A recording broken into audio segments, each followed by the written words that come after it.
Hello there, people of the internet. I have heard this a lot of times since I have been, in the gun community, and I've got myself a little community here on YouTube. I've heard this told to me multiple times to the point where I feel I gotta make a full-on video on it.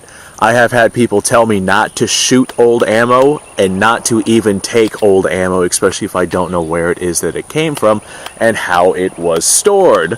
These types of people are the types of people who generally steer away from surplus stuff simply because they don't like the idea of using old ammo or using ammunition that has questionable sources, has questionable storage, has questionable history. I guess that's what I'm trying to say here. And these people, I have seen them tons of times in my comment section, to the point where, like I said, I'm here to go ahead and make a video on it. Now, I'm not necessarily going to talk about surplus ammunition.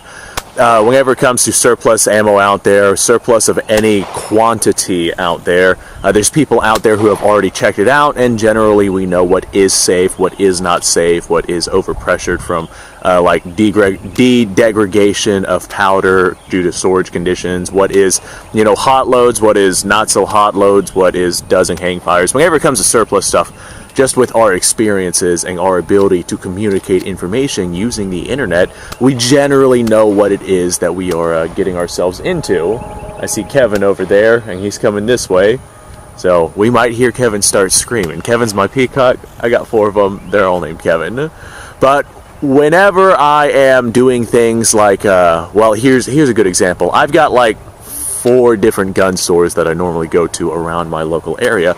And at these gun stores, me and the guys there have a general understanding that whenever people bring in old ammunition or bring in ammunition like Grandpa had, he passed away, we don't want it, here you go, or they try to sell it off and whatnot, a lot of this ammunition is not, factory new ammunition, still in the box. So these gun stores cannot sell it simply for liability reasons.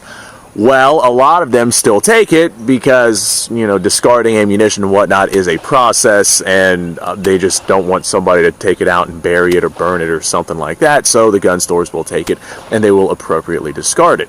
However, there's Kevin, he's screaming. However, what I do is I go to these gun stores and I get this questionable ammunition of questionable origin.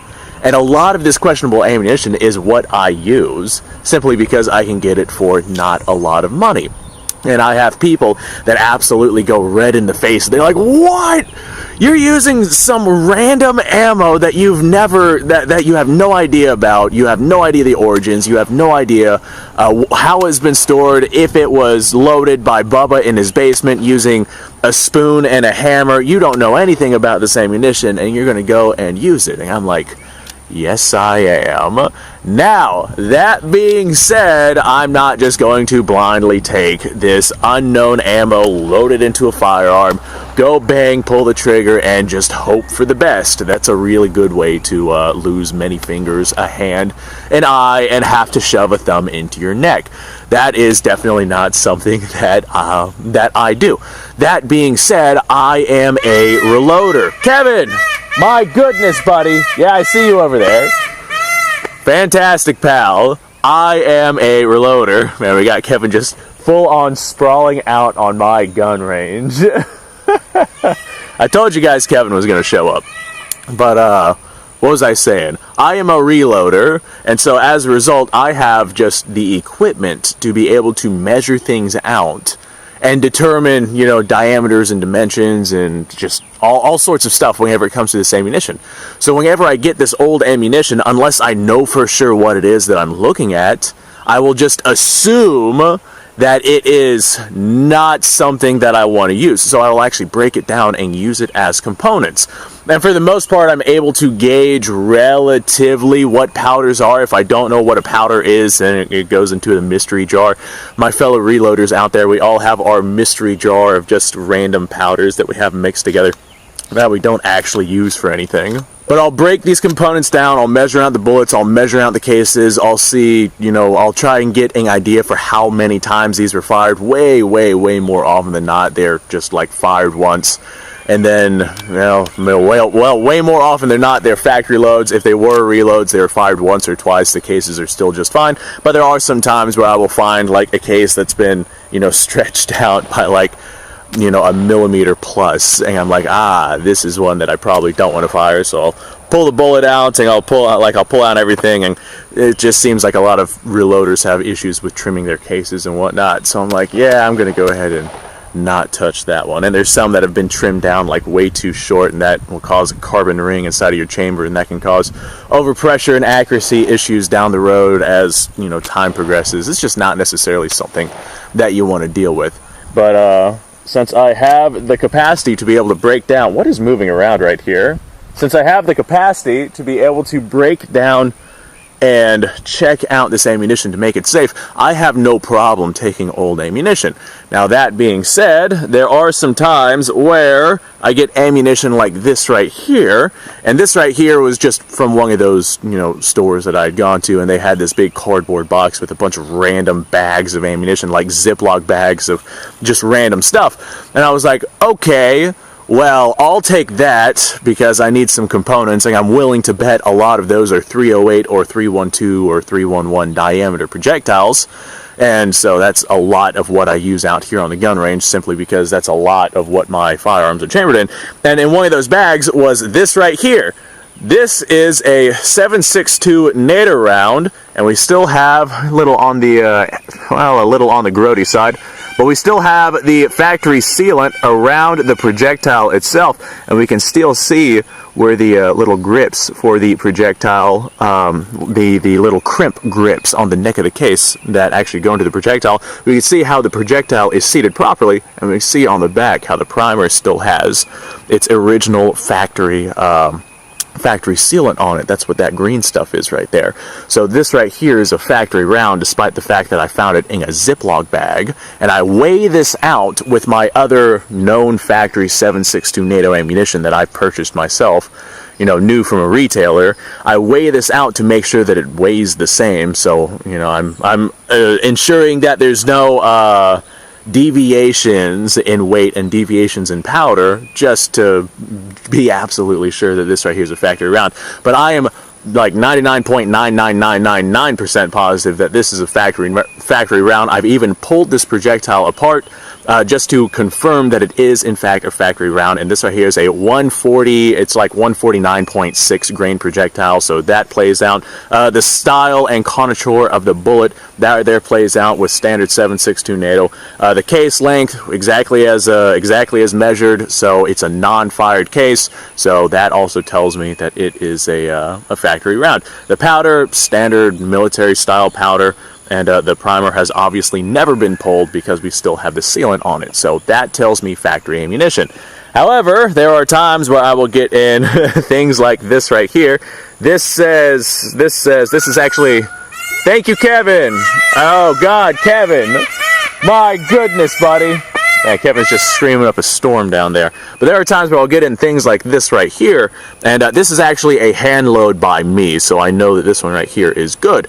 But this right here says WCC08, and we have ourselves a little, well, this is clearly a 7.62 NATO projectile. This right here is military coding on the head stamp of this case. However, we have ourselves a soft point round in this, and 7.62 NATO is not soft point ammunition. So this is very clearly a hand load. Not only that, but I mean, just you can clearly tell by looking at this case that it has clearly been fired. As a matter of fact, I'm not sure how well it's going to show up on camera, but you can actually see how this was fired through an HK system, because there are little tiny ripples along the neck of this case, and that is something that you get from HK systems. That's just the way that the systems are designed. So this case has clearly been fired. This right here is clearly not a factory 7.62 NATO projectile. This is very clearly a hand load, and whenever I see things like that, I'm like, all right, red flag, no shooting this, just break it down, use it as components, and that is what I do. That is why I have no problems taking this this unknown ammunition. Now, I do not recommend that you take unknown ammunition if you have no idea what it is that you're looking at.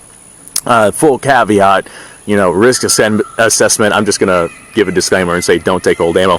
Shoot only factory factory ammunition. But whenever I get people freaking out because I'm shooting this old ammo from a questionable source that I got from a Ziploc bag from my local gun store, who got it from some kids who said grandpa had it for the past 20 years, I'm like, yeah, alright, but at the same time, I'm not overly concerned about this right here. In this particular case, this one right here was made in 2013, so no matter what the storage conditions, unless this was sitting in salt water or something, I am basically positive that this right here is going to be fine. Alright, I'm going to go chase Kevin off my range and send some rounds downrange. Oh, I tell you what, peacocks can run, dude. That was awesome. Okay, I was not expecting to chase peacocks this morning. Great for cardio, though.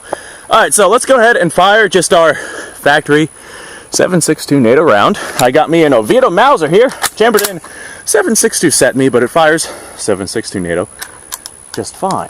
Now you guys are probably going to hear Kevin scream whenever I fire this round, so just a heads up, you'll hear him scream again.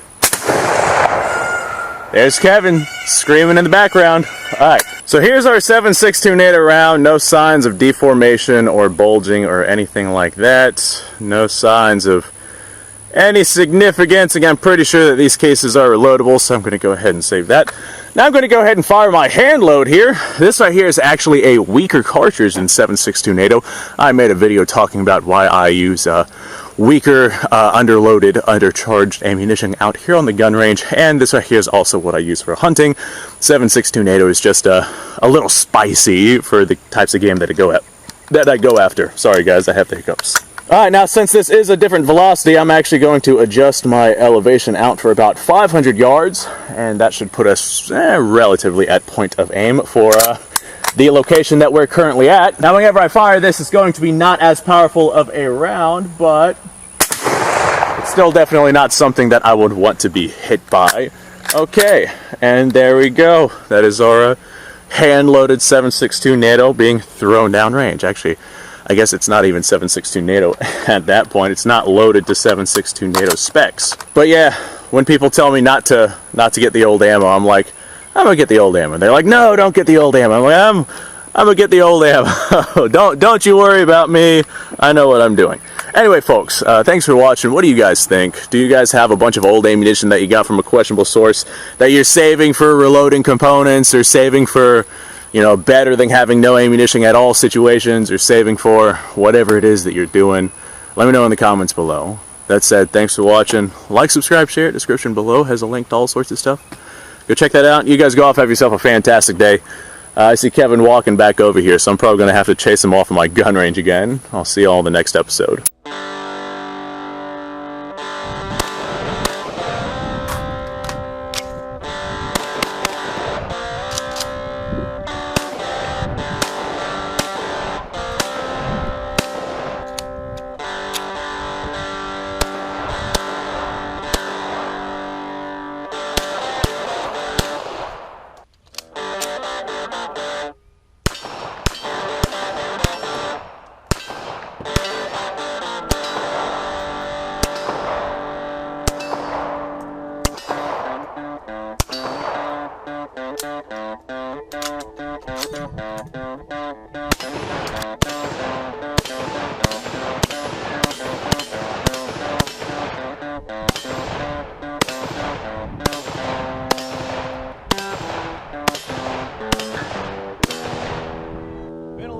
Since I've done this.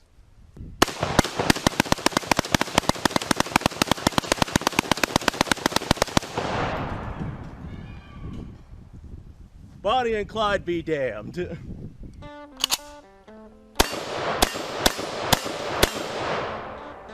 Poor man's Garen.